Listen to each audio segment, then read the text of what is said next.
భారత్ మాతాకి ఈరోజు మన భారతీయ జనతా పార్టీ వ్యవస్థాపకులు శ్యామాప్రసాద్ ముఖర్జీ వారి జన్మదిన సందర్భంగా భారతీయ జనతా పార్టీ కార్యకర్తలకు నాయకులకు మరి ప్రతి ఒక్కరికి కూడా వారి జన్మదిన శుభాకాంక్షలు.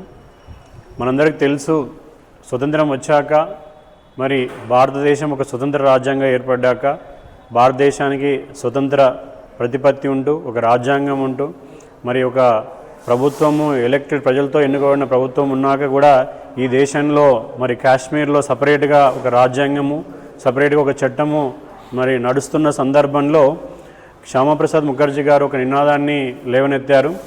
ఏక్ దేశ్ మే దో నిషాన్ దో ప్రధాన్ నై చలేగా అని చెప్పేసి, ఒకే దేశంలో రెండు విధానాలు, రెండు రాజ్యాంగాలు, మరి రెండు పాలనలు సపరేట్గా ఉండకూడదని ఆయన నినాదం ఎత్తడము, మరి అదేవిధంగా ఆయన కాశ్మీర్లో లాల్ చౌక్లో మరి తిరంగా జెండా ఎగరవేయాలని సంకల్పంతో అక్కడికి వెళ్ళడము, అక్కడ కాశ్మీర్ ప్రభుత్వము ఆ రోజు స్వతంత్ర భారతదేశంలో కాశ్మీర్లో ఉండే రాష్ట్ర ప్రభుత్వం ఆయన నిర్బంధించి మరి జైల్లో ఉంచి జైల్లో ఆయన చనిపోయారు.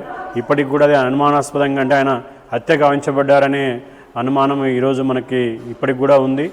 అయితే వారి యొక్క బలిదానం ఏదైతే ఉందో, మరి దేశంలో ఒకే రాజ్యాంగం ఉండాలనేది ఆర్టికల్ 370 తీసేయడంతో వారి యొక్క కోరిక నెరవేరింది. అంతకంటే ముఖ్యమైన మరి వారి యొక్క బలిదానానికి, త్యాగానికి మరి మనకి లభించిన ఫలితం ఏంటంటే, మొన్న జరిగిన బెంగాల్ ఎన్నికలు.